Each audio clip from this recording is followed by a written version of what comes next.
സ്വകാര്യ ബസ്സുകൾക്ക് കടിഞ്ഞാണിടാൻ ഗതാഗത മന്ത്രി കെ ഗണേഷ് കുമാർ. സ്വകാര്യ ബസ് ഇടിച്ച് ആൾ മരിച്ചാൽ ബസിന്റെ പെർമിറ്റ് 6 മാസത്തേക്ക് റദ്ദാക്കും. എല്ലാ സ്വകാര്യ ബസ് ജീവനക്കാർക്കും NOC നിർബന്ധമാക്കും.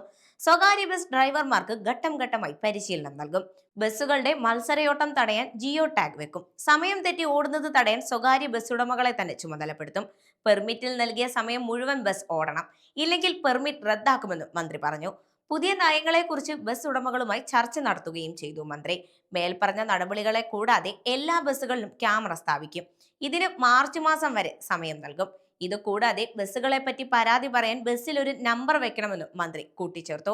പാലക്കാട് പനയമ്പാടത്തെ അപകടത്തെക്കുറിച്ചും മന്ത്രി ഇതിനോടകം തന്നെ സംസാരിച്ചു. പ്രദേശത്ത് വാഹനങ്ങളുടെ വേഗത കുറയ്ക്കും. റോഡിൽ സ്ഥിരം ഡിവൈഡർ സ്ഥാപിക്കും. ബസ് ബേ മാറ്റും. പ്രദേശത്തെ വെള്ളക്കെട്ട് ഒഴിവാക്കാൻ നടപടിയെടുക്കും. മാറ്റങ്ങൾ വരുത്തുന്നതിനായി PWD ചീഫ് എഞ്ചിനീയർ ഉടൻ റിപ്പോർട്ട് ദേശീയപാത അതോറിറ്റിക്ക് കൈമാറും. നിർമ്മാണം നടത്തുക ഊരാളുങ്കൽ സൊസൈറ്റിക്കായിരിക്കും കൈമാറുക. പാലക്കാട് കോഴിക്കോട് റൂട്ടിൽ 16 ബ്ലാക്ക് സ്പോട്ടുകളുണ്ട്. ഈ പ്രദേശം കേന്ദ്രീകരിച്ച് പരിശോധന ശക്തമാക്കും. മോട്ടോർ വാഹന വകുപ്പിൽ 50 വാഹനങ്ങളുടെ കുറവുണ്ടെന്നും 20 വാഹനങ്ങൾ ഉടൻ എത്തുമെന്നും മന്ത്രി പറഞ്ഞു. വകുപ്പിന് ബൈക്ക് വാങ്ങി നൽകാനും ആലോചനയുണ്ട്. 83 പേരെ MMVA ഐമാരായി നിയമിക്കും. താൻ കേന്ദ്ര ഗതാഗത മന്ത്രിയെ കണ്ടെന്നും കേരളത്തിന്റെ വാക്കുകൾ കേൾക്കാൻ പോലും കേന്ദ്രമന്ത്രി തയ്യാറായില്ലെന്നും ഗണേഷ് കുമാർ കൂട്ടിച്ചേർത്തു.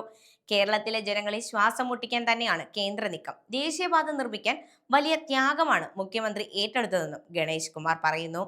എന്തായാലും മന്ത്രി പറഞ്ഞ കാര്യങ്ങൾ നടപ്പായാൽ കേരളത്തിലെ സ്വകാര്യ ബസ്സുകളുടെ മത്സരയോട്ടം കാരണമുള്ള പ്രശ്നങ്ങൾ ഒരു പരിധിവരെ കുറയാൻ സാധ്യതയുണ്ട്.